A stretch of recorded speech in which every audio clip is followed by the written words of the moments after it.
Corona संकट के 2 साल के बाद इस बार गणेशोत्सव का त्योहार बड़े ही धूमधाम से मनाया गया। विधिवत पूजा अर्चना के बाद पूरे उत्साह के साथ बाप्पा को विदाई दी जा रही है।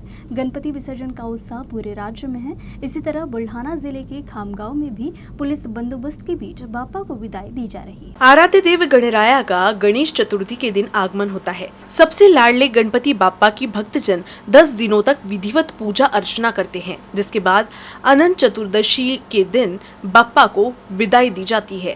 बुल्ढाना जिले में घर घर में विराजमान गणपति के साथ ही सार्वजनिक गणेशोत्सव मंडल के गणराया को भी विदा किया गया।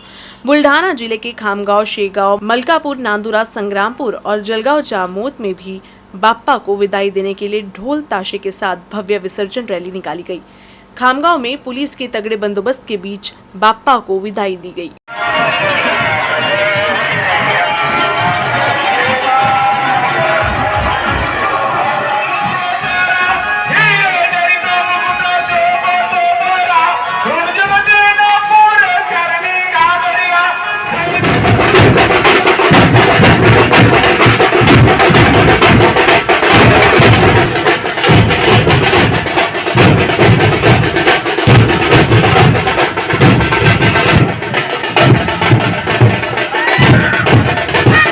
अकोला के प्रसिद्ध 12 भाई गणेश जी की पूजा के बाद विसर्जन संपन्न हुआ। अकोला में घर घर में विराजमान गणेश जी के विसर्जन के लिए विभिन्न स्थानों पर और मोरना नदी के किनारे नगर निगम द्वारा निर्मित गणेश घाट पर गणेश भक्तों ने गणेश विसर्जन किया। अकोला में घर घर में विराजमान बाप्पा के विसर्जन की विशेषता ये है कि कई वर्षों से गणेश विसर्जन अकोला नगर निगम द्वारा निर्मित कृत्रिम पानी की टंकी में किया जाता है। नदी के पानी को दूषित होने से बचाने के लिए विसर्जन की यह विधि कई वर्षों से चली आ रही है।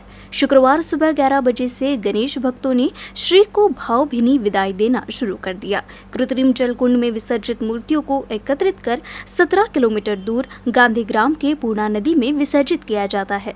गणेश विसर्जन के मद्देनजर अकोला में पुलिस का कड़ा बंदोबस्त किया गया। विसर्जनासाठी सहकुटुंब आम्ही सगळे इथे आलेलो आहे। 10 दिवसांचा हा जो गणेशोत्सवाचा सोहळा होता, 10 दिवसांचा बाप्पांचा जो सहवास होता, तो अगदी खरंच खूप छान एक आनंददायी वातावरण होतं।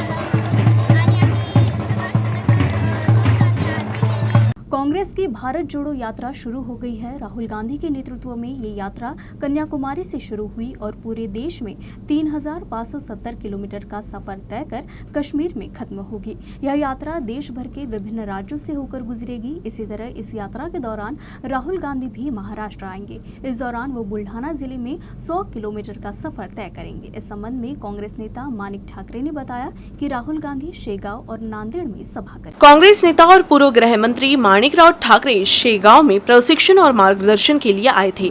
इस दौरान प्रेस कॉन्फ्रेंस में उन्होंने कांग्रेस की भारत जोड़ो यात्रा की जानकारी दी। साथ ही केंद्र की भाजपा सरकार की नीतियों पर जमकर सवाल उठाए। इस दौरान उन्होंने केंद्र सरकार पर नागरिकों के अधिकार हनन का भी आरोप लगाया। सरकार को सत्ता से हटाने के लिए और नागरिकों को उनके अधिकार के प्रति जागरूक करने के उद्देश्य से भारत जोड़ो यात्रा का आयोजन किया गया है। पूर्णपणे नाही आहे, पण 100 किलोमीटरची पदयात्रा बुलढाणा जिल्ह्यामधून जाईल आणि एक प्रचंड जाहीर सभा एक बुलढाणा जिल्ह्यामध्ये होईल। त्याचं नियोजन या संदर्भात सगळे जिल्ह्यातील कार्यकर्ते कामाला लागलेले आहेत। राज्यातून सुद्धा ज्या सूचनाला त्याचं पालन करून त्या सभेचं आयोजन त्यांनी केलेलं आहे आणि सभा प्रचंड यशस्वी झाल्याशिवाय राहणार नाही। इस बीच कांग्रेस की इस भारत जोड़ो यात्रा को 2024 के लोकसभा चुनाव के लिए पार्टी को मजबूत करने की कवायद बताया जा रहा है। देखना होगा कि कांग्रेस की ये यात्रा किस हद तक अपने उद्देश्य को पूरा करने में सफल होती है। Fahim Deshmukh, UCN news, Buldhana. याकूब मेनन की कब्र को सजाने का मुद्दा काफी चर्चा में है। बुल्ढाना के सांसद संजय गायकवाड़ ने इस मुद्दे पर राज्य की पिछली महाविकास आघाड़ी सरकार पर जमकर आरोप लगाया है। उन्होंने मेनन के कब्र को इस तरह सजाए जाने के खिलाफ कार्रवाई करने की मांग की है। नाही, खरोखर खूप खेदाची गोष्ट आहे की ज्या दहशतवाद्यांनी आपल्या भारताच्या मुंबईकरांच्या नागरिकांच्या देहाचे तुकडे केले, चिंधड्या उडवल्या, जो देशद्रोही म्हणून घोषित झाला, त्या देशद्रोहाची कबर सजवणं ही म्हणजे सगळ्यात मोठी लाजिरवाणी गोष्ट या राज्यामध्ये झालेली आहे। पण अशा प्रकारे ही कबर जर खरोखर हिचं कोणी सौंदर्यीकरण केलं असेल तर निश्चितपणे त्याच्यावर कारवाई झाली पाहिजे आणि त्याला देखील देशद्रोही घोषित करून त्याच्यावर देखील देशद्रोहाचा गुन्हा दाखल झाला पाहिजे। अकोला जिला मुख्याध्यापक संघ की बैठक माध्यमिक शिक्षा अधिकारी के कार्यालय में संपन्न हुई। इस दौरान शिक्षा अधिकारी एवं जिला प्रधानाध्यापक संघ के सदस्य पदाधिकारी बड़ी संख्या में उपस्थित थे। मुख्याध्यापक संघ की मांग पिछले कई वर्षों से लंबित है। माध्यमिक विद्यालयों की मांगों व समस्याओं पर चर्चा के लिए माध्यमिक शिक्षा अधिकारी के कार्यालय में बैठक का आयोजन किया गया। इस बैठक में शिक्षा अधिकारी एवं जिला मुख्याध्यापक संघ के सदस्य पदाधिकारी बड़ी संख्या में उपस्थित थे। इस दौरान विद्यालयों के मुख्य अध्यापक, शिक्षक, गैर शिक्षक स्टाफ के रिक्त पदों को भरने की अनुमति देने की मांग की गई। साथ ही चयन प्रक्रिया, शिक्षकों के वेतन और कई विषयों पर चर्चा हुई। विदर्भ मुख्याध्यापक संघ के अध्यक्ष शत्रुघ्न बिडकर, अकोला मुख्याध्यापक संघ के अध्यक्ष बलिराम झांबरे, विदर्भ मुख्याध्यापक संघ के कार्याध्यक्ष विजय ढोकल, विदर्भ मुख्याध्यापक संघ के सहसचिव गजेंद्र काले, अकोला मुख्याध्यापक संघ के अध्यक्ष सरफराज खान, अकोला मुख्याध्यापक संघ के सचिव प्रकाश डवले और अन्य पदाधिकारियों ने अपने विचार रखे। मुख्याध्यापक संघाच्या वतीनं शिक्षण अधिकारी कार्यालयामध्ये आमची सविचार सभा झाली। त्या सभेमध्ये अनेक प्रश्न मांडण्यात आले। या शाळेमध्ये शिक्षकाची रिक्त पदे आहेत ते भरण्याकरता आम्हाला परवानगी द्यावी किंवा पोर्टलमार्फत परवानगी द्यावी। एवढंच नाही तर शालेय पोषण आहार अद्यापर्यंत सर्व जिल्ह्यामध्ये मिळत आहे, पण आमच्या अकोला जिल्ह्यामध्ये मिळत नाही, त्याबद्दल सुद्धा कार्यवाही व्हावी। Lions club Akola mid town और lions club Akola mid town Femina की ओर से अकोला के Vijay housing society Gorakshan road पर कोरोना वैक्सीन टीकाकरण शिविर का आयोजन किया गया। इस शिविर में सैकड़ों लोगों को टीकाकरण की पहली, दूसरी और बूस्टर डोज लगाई गई। कोरोना संक्रमण से बचाव के लिए वैक्सीन बहुत जरूरी है, इसलिए अकोला में लायंस क्लब द्वारा विजय हाउसिंग सोसाइटी गोरक्षण रोड पर कोरोना वैक्सीन टीकाकरण शिविर का आयोजन किया गया। इस दौरान क्लब के मुरलीधर उपाध्याय, मुकेश शर्मा, संतोष अग्रवाल, महानगर पालिका के स्वास्थ्य अधिकारी डॉक्टर नितिन गायकवाड़ और उनकी टीम, जबकि फेमिना क्लब के अध्यक्ष संध्या अग्रवाल, अनीता उपाध्याय, माधुरी शर्मा आदि उपस्थित थे। शिव स्मारक समिति सहकार नगर द्वारा इको फ्रेंडली गणपति सजावट प्रतियोगिता का आयोजन किया गया। इस प्रतियोगिता में कुल 117 प्रतिभागियों ने भाग लिया। प्रतियोगिता में प्रथम, द्वितीय, तृतीय स्थान प्राप्त करने वाले तथा प्रोत्साहन पुरस्कार प्राप्त करने वाले प्रतिभागियों को पुरस्कार देकर सम्मानित किया गया। प्रतिभागियों ने पर्यावरण पूरक कागज और मिट्टी की वस्तुओं से विभिन्न आकर्षक सजावट की। इस प्रतियोगिता में मनस्वी देशमुख को प्रथम पुरस्कार 3000 रुपए, प्रमाण पत्र और स्मृति चिन्ह देकर पुरस्कृत किया गया। द्वितीय पुरस्कार के रूप में मेघा राजुरकर को 2000 रुपए, प्रमाण पत्र और प्रियांक बालोदे द्वारा स्मृति चिन्ह प्रदान किया गया। तृतीय पुरस्कार शिवनेरी किले की प्रतिकृति तैयार करने वाली देवा जोशी को 1000 रुपए, प्रमाण पत्र और स्मृति चिन्ह से पुरस्कृत किया गया। सुजल पाटिल, संगीता गांगुर्डे, श्रीहरि दानले, भूषण शेल के वैभव अग्रवाल को प्रोत्साहन पुरस्कार दिया गया। उत्कृष्ट मूर्ति के लिए पूर्वा ताठे, समृद्धि कुम्हार, भरत भाई ठक्कर, देवांश ढोरे को पुरस्कृत किया गया। इस प्रतियोगिता के परीक्षण का कार्य प्रोफेसर ज्ञान सागर भोकरे, आशीष चौथे, तुषार जायले, संजय शेरेकर ने संभाला। इस अवसर पर थानेदार श्रीरंग सनस, विश्वासराव देशमुख, विजयराव खंडालकर मुख्य अतिथि के रूप में उपस्थित थे। थानेदार श्रीरंग सनस ने कहा कि इस तरह की गतिविधियों से पर्यावरण को विकसित करने की प्रवृत्ति विकसित होती है।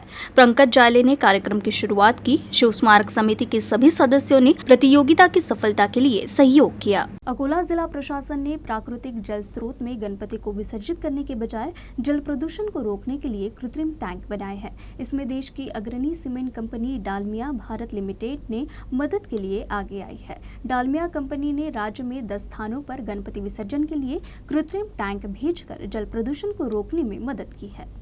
विश्व की प्रमाणित cement company Dalmia cement company ने अकोला शहर के चांदुर में गणेश घाट और अकोला शहर के लग्जरी बस स्टैंड के पास गणेश घाट पर कृत्रिम टैंक भेजकर पर्यावरण पूरक गणेश विसर्जन के लिए श्रद्धालुओं को सुविधाएं प्रदान की। इस अवसर पर कई भक्तों ने डालमिया सीमेंट लिमिटेड कंपनी के कृत्रिम टैंक में बाप्पा को विसर्जित कर जल प्रदूषण को रोकने में सहयोग किया। कार्बन का कम मात्रा में उत्सर्जन करने वाली दुनिया की सबसे हरित सीमेंट के रूप में मान्यता प्राप्त डालमिया कंपनी राज्य के विभिन्न शहरों में पर्यावरण के अनुकूल गणेश विसर्जन के लिए अपने कृत्रिम टैंक भेजकर पर्यावरण की रक्षा कर रही है। डालमिया सिमेंटवाल्यांनी उपक्रम केला खरोखर छान आहे। यामुळे कसं गणपतीची विटंबना मूर्तीची विटंबना होत नाही आणि आम्ही इथे गणपती विसर्जनासाठी स्पेशल त्याकरता आलेलो आहे। मित्रांनो, आज आम्ही डालमिया इथे गणपती शिरवायला आलो आहे। हे खूप इको फ्रेंडली गणपती शिरवतात आहे। इथे नदी नाल्यांना काही पण अशी खराबी वगैरे आली नाही पाहिजे म्हणून यांनी इथे छान पैकी प्रदर्शन केलेलं आहे। अकोला में एकता डिस्ट्रिक्ट लेवल फुटबॉल प्रतियोगिता का आयोजन किया गया था, जिसका final match Lal Bahadur Shastri stadium में खेला गया। इस फुटबॉल प्रतियोगिता का खेल प्रेमियों ने अच्छा आनंद उठाया। एकता डिस्ट्रिक्ट लेवल फुटबॉल प्रतियोगिता का फाइनल मुकाबला गवलीपुरा और खान राइडर के बीच खेला गया। ये मुकाबला बड़ा ही रोमांचक रहा। दोनों टीमों ने पूरे मैच में अपना दमखम दिखाया, लेकिन सफलता किसी को नहीं मिली। इसलिए मैच का निर्णय पेनाल्टी शूट आउट के जरिए किया गया, जिसमें गवलीपुरा की टीम ने 3-0 से खिताब अपने नाम किया। फुटबॉल प्रतियोगिता में रेफरी की भूमिका शोएब खान, मोहम्मद नवेद, शाहिद खान, अब्दुल अजीज, शहीद अहमद, अंजर अहमद कुरैशी, फैजुद्दीन ने निभाई। एकता ग्रुप द्वारा आयोजित इस मैच में खिलाड़ियों ने अपने जबरदस्त उत्साह और खेल भावना को दिखाया। इस दौरान बड़ी संख्या में फुटबॉल प्रेमी उपस्थित थे। अकोला बुलेटिन में फिलहाल के लिए बस इतना ही। खबरों का सिलसिला यूं ही जारी रहेगा। देखते रहिए यूसीएन न्यूज़।